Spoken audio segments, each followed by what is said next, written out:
Hi hello welcome to art tech info channel. ఈరోజు వీడియోలో ఎంసెట్కి సంబంధించినటువంటి ఇంటర్నల్ స్లైడింగ్ గురించి మీకు క్లియర్గా ఎక్స్ప్లెయిన్ చేస్తాను కాబట్టి ఈ వీడియోని స్కిప్ చేయకుండా చివరి వరకు చూడండి. సో ఇంటర్నల్ స్లైడింగ్స్లో చాలా డౌట్స్ ఉన్నాయి. సో ఇంటర్నల్ స్లైడింగ్ అంటే సో మీకు ఒకవేళ ఒక కాలేజీలో సీట్ వచ్చిందనుకోండి, ఒక బ్రాంచ్లో సో జాయిన్ అయ్యారు, రిపోర్ట్ ఇచ్చారు. అదే కాలేజీలో మీకు వేరే బ్రాంచ్లోకి షిఫ్ట్ అవ్వాలనుకుంటే ఛాన్స్ ఉంటుంది. దాన్నే ఇంటర్నల్ స్లైడింగ్ అంటారు. సో అలా ఇంటర్నల్ స్లైడింగ్ చేస్తే మనకు ఫీజు రీయింబర్స్మెంట్ వస్తుందా లేదా అని చెప్పేసి చాలా మందికి డౌట్ ఉంది. So internal sliding process fee reimbursement వస్తుందా లేదని క్లియర్గా నేను ఎక్స్ప్లెయిన్ చేస్తాను ఈ వీడియోలో. కాబట్టి ఈ వీడియోని ఎక్కడ స్కిప్ చేయకుండా చివరి వరకు చూడండి. ఒకవేళ మా ఛానల్ని మీరు సబ్స్క్రైబ్ చేసుకోకపోతే తప్పకుండా సబ్స్క్రైబ్ చేసుకోండి. మనకు రివైజ్ షెడ్యూల్లో ఏం మెన్షన్ చేశారు? 28th లోపు మనము ట్యూషన్ ఫీ పేమెంట్ చేయాలి, సెల్ఫ్ రిపోర్టింగ్ ఇవ్వాలి. అదేవిధంగా 29th లోపు మనము కాలేజ్లో సర్టిఫికేట్ ఇచ్చేసి రిపోర్ట్ చేయాలని చెప్పేసి ఇవ్వడం జరిగింది. అలాగే 26th రోజు ఇంటర్నల్ స్లైడింగ్ స్పాట్ అడ్మిషన్ సంబంధించిన డీటెయిల్స్ అనేది వెబ్సైట్లో ఇస్తారని చెప్పేసి ఇవ్వడం జరిగింది. కానీ ఇప్పటివరకు ఇంటర్నల్ స్లైడింగ్ స్పాట్ అడ్మిషన్ గురించి ఎటువంటి నోటిఫికేషన్ అనేది రాలేదు.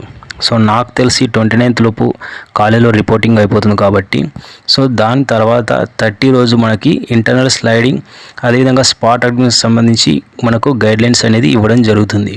సో ఆ గైడ్లైన్స్ ప్రకారమే మనకి ఇంటర్నల్ స్లైడింగ్లో మనము పార్టిసిపేట్ చేయాల్సి ఉంటుంది. అదేవిధంగా స్పాట్ అడ్మిషన్లో పార్టిసిపేట్ చేయాల్సి ఉంటుంది. సో ఇంటర్నల్ స్లైడింగ్లో ఎవరు పాల్గొంటారంటే సో ఎంసెట్ కౌన్సిలింగ్ ద్వారా ఎవరైతే వెళ్తారో వాళ్ళు మాత్రమే ఇంటర్నల్ స్లైడింగ్లో పాల్గొనే అవకాశం ఉంది. సో మనకు ఇంటర్నల్ స్లైడింగ్కి సంబంధించిన నోటిఫికేషన్ అనేది ఈ విధంగా వస్తుంది. ఇది లాస్ట్ ఇయర్ నోటిఫికేషన్ అన్నట్టు. సో మనకు ఇంటర్నల్ స్లైడింగ్కి ఒక డేట్ ఇస్తారు, అదేవిధంగా స్పాట్ అడ్మిషన్కి కొన్ని డేస్ ఇస్తారు.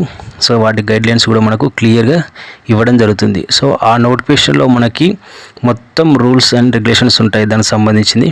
ఇక్కడ మనం చూసుకున్నట్టయితే సో దానికి సంబంధించిన డీటెయిల్స్ అనేది వెబ్సైట్లో ఇస్తారని చెప్పేసి క్లియర్గా ఇచ్చారు. సో మీకు ఒకవేళ ఎక్స్ అనే కాలేజీలో మీకు ఈసీ కానీ ట్రిపుల్ ఈ కానీ మెకానికల్ కానీ ఇట్లా వస్తే మీరు అదే బ్రాంచ్లో ఒకవేళ సిఎస్సిలో వేకెన్సీ ఉంటే ఆ బ్రాంచ్కి మీరు షిఫ్ట్ అవ్వచ్చు. కానీ ఇక్కడ ఒక విషయం ఏంటంటే మనము ఈ విధంగా అదే కాలేజీలో వేరే బ్రాంచ్లోకి షిఫ్ట్ అయితే మనకి రీయింబర్స్మెంట్ రాదు అని చెప్పేసి ఇక్కడ మెన్షన్ చేయడం జరిగింది. Fee reimbursement is not applicable to the candidates admitted under internal sliding or institutional spot admission. So internal sliding ద్వారా కానీ స్పాట్ అడ్మిషన్ ద్వారా జాయిన్ అయ్యే వాళ్ళకి ఫీ రింబర్స్మెంట్ అనేది ఉండదు. సో కానీ టీఎస్ పాలిసెట్ 2023 వాళ్ళకు గైడ్లైన్స్ ఇచ్చారు స్పాట్ అడ్మిషన్ అదేవిధంగా ఇంటర్నల్ స్లైడింగ్కి. సో వాళ్ళకి ఇచ్చిన లేటెస్ట్ 2023 గైడ్లైన్స్ ప్రకారం fee reimbursement is applicable to eligible internal slided candidates so అని ఇవ్వడం జరిగింది. సో అందుకే నేను చెప్పేది ఏంటంటే సో మీకు అఫీషియల్గా టీఎస్ ఎంసెట్ 2023 గైడ్లైన్స్ ఇంటర్నల్ స్లైడింగ్కి అదేవిధంగా స్పాట్ అడ్మిషన్కి గైడ్లైన్స్ వచ్చే వరకు మీరు వెయిట్ చేయండి.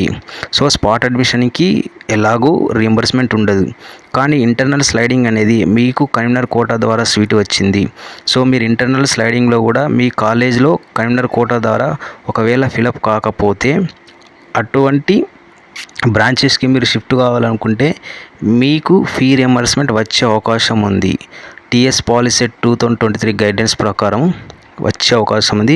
సో యాజ్ ఇట్ ఈస్గా టీఎస్ ఎంసెట్ 2023లో కూడా ఇదే ఇంప్లిమెంట్ చేసే అవకాశం ఉండొచ్చు. కాబట్టి దీని గురించి క్లారిటీ అనేది ప్రజెంట్ 2023 గైడ్లైన్స్ లేవు కాబట్టి క్లారిటీ లేదు. So last year TS 2022 guidelines ప్రకారం మాత్రము ఫీ రియంబర్స్మెంట్ అనేది రాదు ఇంటర్నల్ స్లైడింగ్ చేసుకుంటే. బట్ ఇక్కడ టీఎస్ పాలిసెట్ 2023 గైడ్లైన్స్ ప్రకారము వాళ్ళు అక్కడ ఫీ రియంబర్స్మెంట్ కన్వీనర్ కోటా ద్వారా వెళ్ళిన వాళ్ళకి సో ఆ కాలేజీలో కన్వీనర్ కోటా ద్వారా ఏవైనా సీట్స్ ఫిల్ కాకపోతే ఇంటర్నల్ స్లైడింగ్కి వెళ్తే వాళ్ళకి రీయింబర్స్మెంట్ వస్తుందని చెప్పేసి ఇక్కడ మెన్షన్ చేయడం జరిగింది. అందుకోసమే మీరు అఫీషియల్గా మీకు నోటిఫికేషన్ వచ్చే వరకు మీరు ఎటువంటి డిసిషన్ తీసుకోకండి. సో మీరు ఆల్రెడీ కాలేజీలో జాయిన్ అయి ఉన్నారు కాబట్టి సో దాంట్లోనే కంటిన్యూ అవ్వండి. ఒకవేళ అదే బ్రాంచ్లో కంటిన్యూ అవ్వండి. ఒకవేళ అఫీషియల్గా అనౌన్స్మెంట్ వచ్చిన తర్వాత ఫీ రీయింబర్స్మెంట్ ఒకవేళ ఎలిజిబుల్ ఉంటే మీరు అప్పుడు మీకు నచ్చిన బ్రాంచ్లోకి షిఫ్ట్ అవ్వండి. Okay, thank you very much. ఇంకేమైనా డౌట్స్ ఉంటే కామెంట్ సెక్షన్లో కామెంట్ చేయండి. ఈ వీడియో నచ్చినట్లయితే లైక్ చేయండి, షేర్ చేయండి.